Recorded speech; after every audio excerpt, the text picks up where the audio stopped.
Central jail. Rudra investigation room में बैठा था। कुछ देर बाद जेलर पाकिजा को लेकर कमरे में दाखिल हुआ। हरे रंग के लिबास में लिपटी पाकिजा हाथ बांधे रुद्र के सामने खड़ी थी। चेहरे पर वही उदासी थी, पलकें झुकी हुई थीं।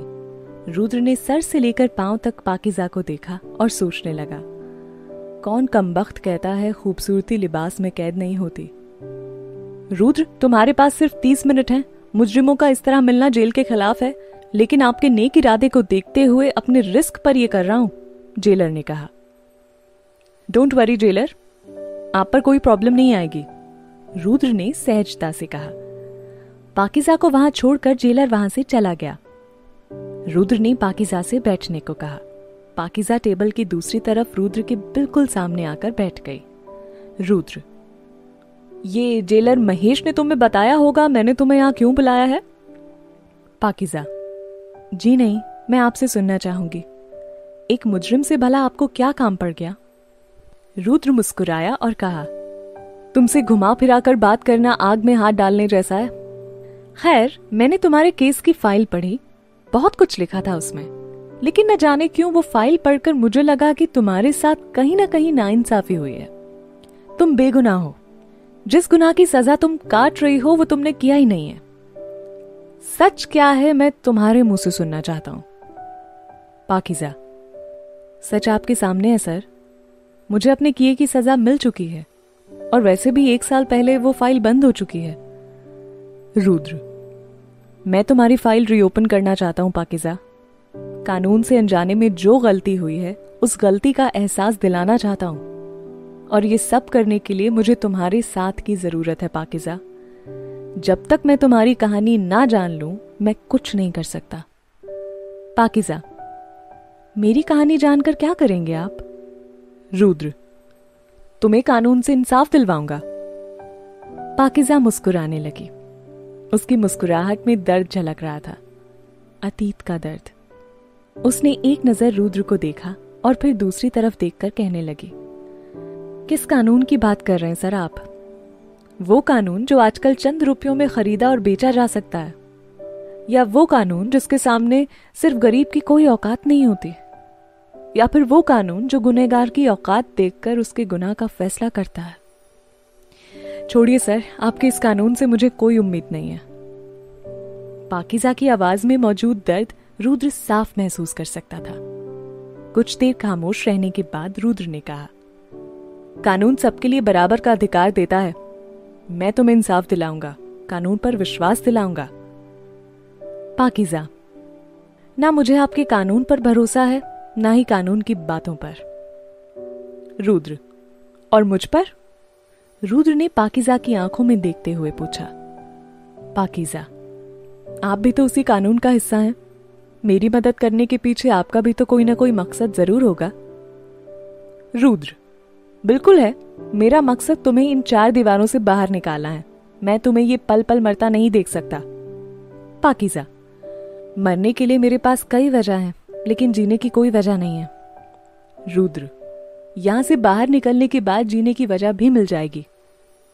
रुद्र की बात सुनकर पाकिजा चुप हो गई। उसे चुप देखकर रुद्र ने कहा, मैं समझ सकता हूं इस वक्त तुम्हें मेरी किसी बात पर विश्वास नहीं होगा। तुम्हारा अतीत जो भी रहा हो, मैं वादा करता हूं आने वाला कल अतीत के सारे जख्म भर देगा। पाकिजा, एक मुजरिम से भला आपको इतनी हमदर्दी क्यों? इस दरिया दिली को मैं क्या समझूं? जरूरत या हसरत?